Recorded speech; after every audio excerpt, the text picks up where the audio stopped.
महाकुंभ, नगरी प्रयागराज जिसे तीर्थों का राजा कहा जाता है और तीर्थों के राजा तीर्थराज प्रयागराज में न्यूज इंडिया ने मंच सजाया है। महाकुंभ के इस महापर्व पर हम कोशिश कर रहे हैं कि वो विचार सनातन से जुड़े हर वो पहलू आप तक पहुंचे और सनातन से जुड़ी गुत्थियों को खोलने के लिए हमारे साथ मंच पर दंडी स्वामी जितेंद्रानंद सरस्वती जी मौजूद हैं। बहुत स्वागत है न्यूज इंडिया के मंच पर सर।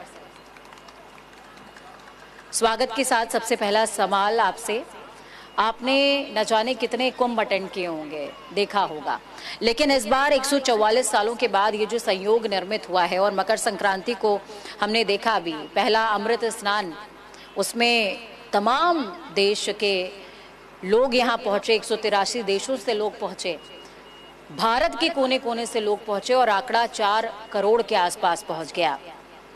व्यवस्थाओं को लेकर के क्या कहेंगे और इस बार का जो कुंभ है वो हर बार के कुंभ से कितना अलग है? कुंभ स्वयं में पवित्रतम त्योहार है। मैं इसे आंकड़ों की बाजीगरी में बांधना नहीं चाहता। 144 का ये आंकड़ा कहाँ से आया मीडिया के अंदर कि 12 गुणे 12 के तो सब कुंभ होंगे, और ये खगोलीय घटना है। 12 वर्षों के बाद जब गुरु वृष राशि में प्रवेश करेगा तो यह कुंभ लगेगा, अन्यथा सूर्य मकर राशि में प्रत्येक मकर संक्रांति को प्रत्येक वर्ष प्रवेश करता है।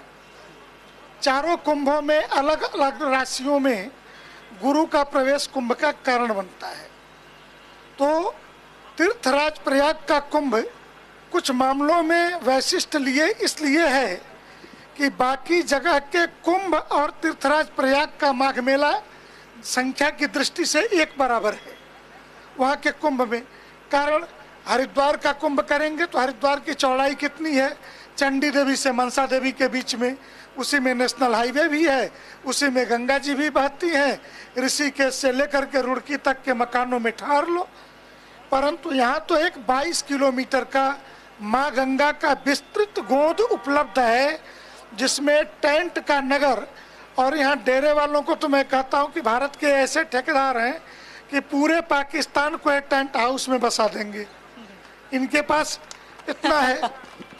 आपने पूछा कि कुंभ विशिष्ट क्यों है, तो 2013 के कुंभ में हमने 40 फीट के नेशनल हाईवेज देखे थे।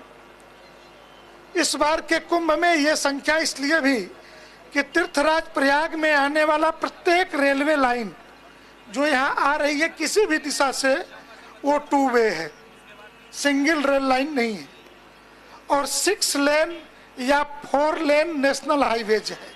तो स्वाभाविक है कि 6 लेन 4 लेन हाईवेज पे उसी मात्रा में संख्या आएगी। 13 का जो कुंभ था उसमें कुल 16 सेक्टर थे, इस बार 24 सेक्टर हैं। 12 से 13 पुल होते थे, अधिकतम मेरी जानकारी में 14 पुल थे। इस बार 24 पुल पीपे के बने हुए हैं।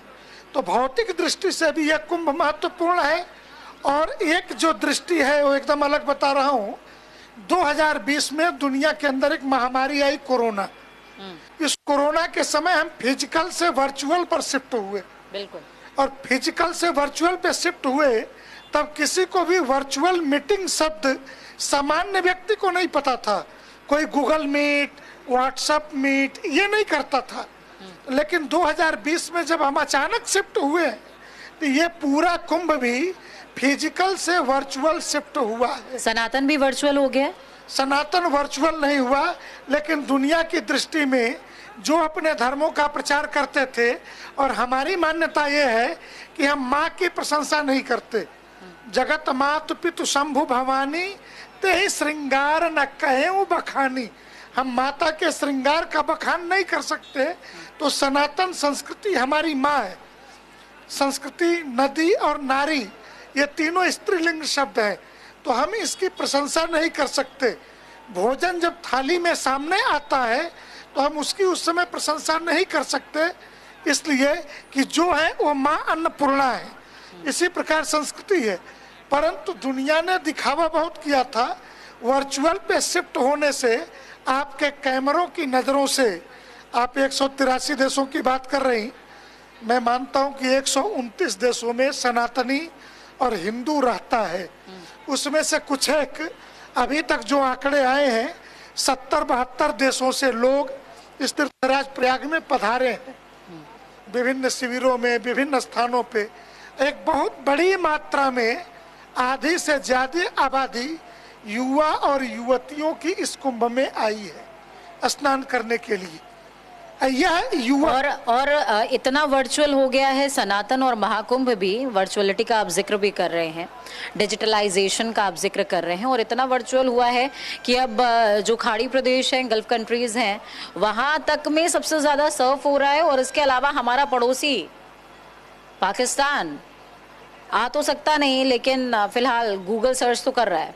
हमने पीछे के दिनों एक मंच पे, जब पाकिस्तान में आटा, चीनी, चावल के दाम बढ़े, तो हमने कहा तुम्हारे आबादी के चौगुना अर्थात 84 करोड़ लोगों को कोरोना के समय से, भारत मां अन्नपूर्णा का ये देश है और अन्नपूर्णा के देश में 84 करोड़ लोगों को मुफ्त का भोजन कराया जा रहा है। काश तुमने मंदिर नहीं तोड़े होते तो हम पाकिस्तान में भी भंडारे चला करके तुमको जिंदा रख लेते। तुम्हारे भूखमरी का कारण, देश के आजादी से पहले हजारों मंदिर पाकिस्तान में भी थे, ये भी है। तो अब लालचाई भरी नजरों से, तो मैं एक महापुरुष जिनको आप कम्युनल दायरे में नहीं बांट सकते, डॉक्टर राम मनोहर लोहिया, राम मनोहर लोहिया जी कहते थे कि भारत, पाकिस्तान, बांग्लादेश मूल में भारत है। ये आज नहीं तो कल बांग्लादेश और पाकिस्तान की मजबूरी होगी कि भारत गणराज्य का पुनः हिस्सा बने, राज्य के रूप में हो। इतिहास वही जा रहा है। कुंभ के बहाने, कुंभ हमारे संस्कृति के वैभव का प्रदर्शन है। जिन बाबाओं को दुनिया कहती थी प्रदर्शन का जिक्र अभी आपने किया है जितेंद्र आनंद जी, तो प्रदर्शन से भी